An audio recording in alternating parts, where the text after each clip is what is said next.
बिस्मिल्लाहिर्रहमानिर्रहीम, अस्सलाम वालेकुम। मेरे साथ आज एक बच्ची ने ज्वाइन किया है और हम डिस्कस करना चाहेंगे कि बच्चों को लिखने में क्या मुश्किल आती है, पढ़ने में क्या मुश्किल आती है और मैथमेटिक्स सॉल्व करने में क्या मुश्किल आती हैं। तो जनरेशन स्कूल की एक बच्ची ने मेरे साथ ज्वाइन किया हुआ है। मैं चाहूँगा कि वो अपना जो कंप्लीट इंट्रोडक्शन है वो खुद कराए। अस्सलाम वालेकुम। मेरा नाम तो मिनाल मंजूर है, आप लोग जानते ही होंगे। ये मेरे साथ इनकी वो वाली वीडियो है जिसमें मैं खाली हूँ। ये मेरी पहली वीडियो है ऐसी इनके साथ।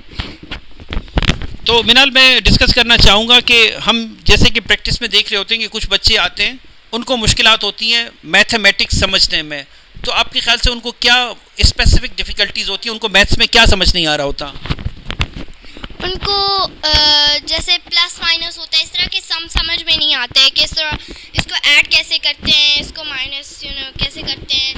और इनको बोरो का भी बहुत सारा प्रॉब्लम होता है, और मल्टीप्लिकेशन, डिवाइड, ये सब भी, और शेप्स, फ्रैक्शंस, ये सब भी।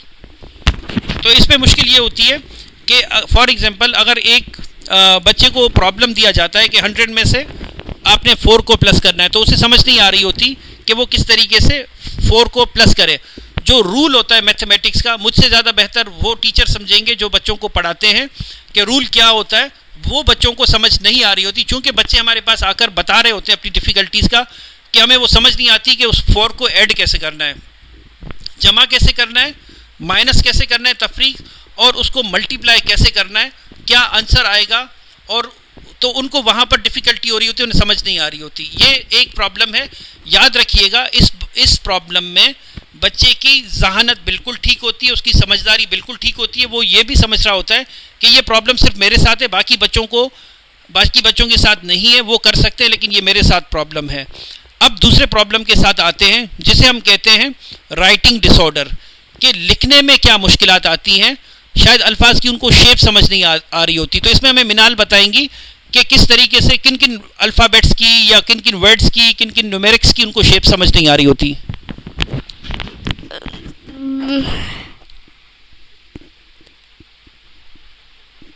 आपका जो भी एक्सपीरियंस है या कभी आपने देखा हो कि इसमें कोई इस तरह की डिफ़िकल्टी होती है तो वो बताएं।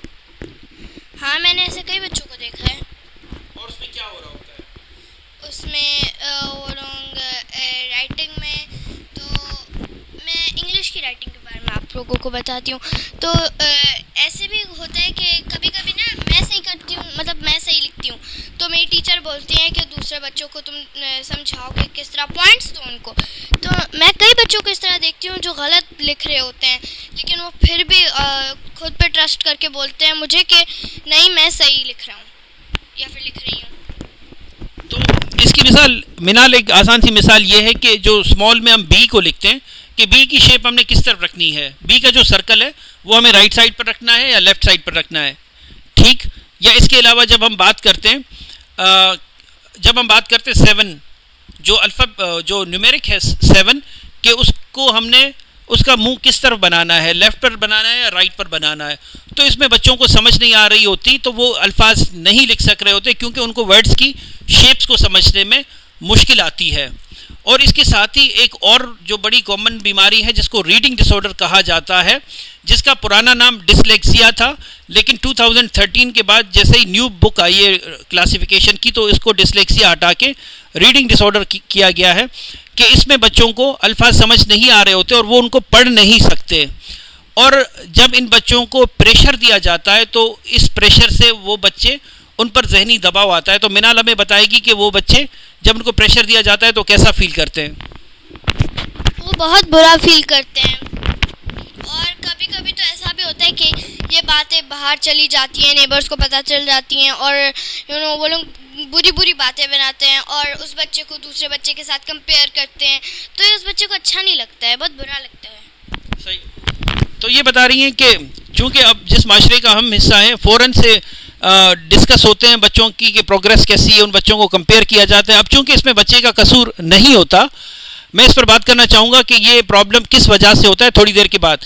लेकिन उन पर जब प्रेशर बढ़ाया जाता है कि तुम इसको सॉल्व नहीं कर सकते, या तुम इनकॉम्पिटेंट हो, या तुम्हें समझ नहीं आती, या तुम्हारा जहन इतना अच्छा काम नहीं कर रहा, तो इससे बच्चे की खुद एतमादी कम हो जाती है, और इसमें बड़े चांसेस होते हैं कि आगे जाकर इन बच्चों को जहनी या नफ्सियाती मसाइल हो सकते हैं।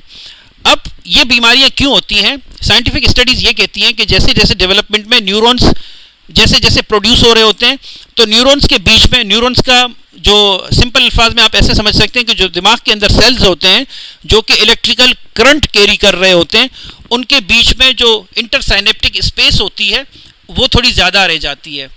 ठीक है, इसकी वजह से आगे सिग्नल सही से कन्वे नहीं हो रहा होता, तो इनको मुश्किलात होती है पढ़ाई लिखाई में।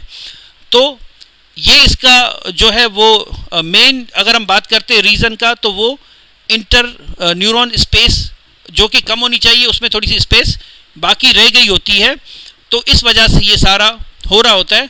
तो टीचर्स को अंडरस्टैंड करना चाहिए, पेरेंट्स को अंडरस्टैंड करना चाहिए। अब इसका जो सॉल्यूशन है कि इसका हल क्या है, तो इसमें मैं बताना चाहूँ कि इसमें एक्सटेंसिव किसी एमआरआई में या किसी ब्लड टेस्ट में ये चीज़ नज़र नहीं आती। इसका डायग्नोसिस जो है वो क्लिनिकल है, बच्चे को कंफर्टेबल करना पड़ता है, उससे पूछा जाता है कि तुम्हें क्या प्रॉब्लम है।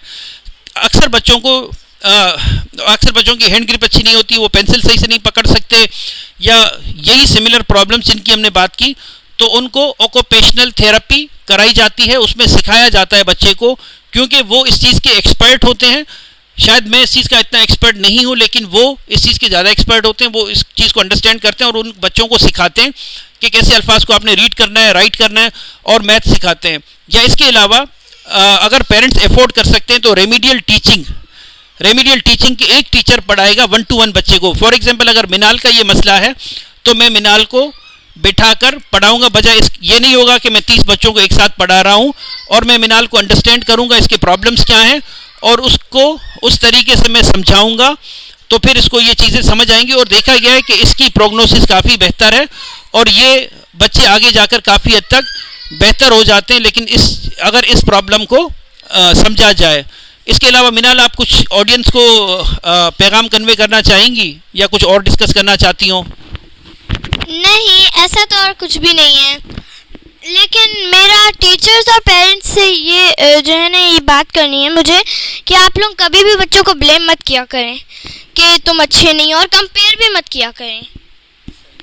तो दो बड़ी इंपॉर्टेंट बातें मिनाल ने बताई हैं कि एक तो ब्लेम, इल्ज़ाम नहीं देना चाहिए, और दूसरे बच्चों के साथ कंपेयर नहीं करना चाहिए। मिसाल के तौर पे मेरी बेटी, अगर मैं उसे कंपेयर करता हूँ कि वो मेरी बहन की बेटी जैसी या मेरे भाई के बेटी जैसी नहीं है, तो इससे क्या होगा? इनजस्टिस होगा। हर इंसान की अपनी जहानत होती है, हर इंसान की अपनी कैपेसिटी होती है। तो आए मिलकर बच्चों को कंपेयर करना छोड़ दें, बच्चों को ब्लेम करना छोड़ दें, और इसी तरीके से हम एक अच्छे और एक्टिव हेल्दी माशरे का क़याम कर सकते हैं। आप सबके कीमती टाइम का बहुत शुक्रिया। मिनाल, आप भी, मैं चाहूँगा कि आप भी अल्लाह हाफ़िज़ कर दें ऑडियंस को। अल्लाह हाफ़िज़।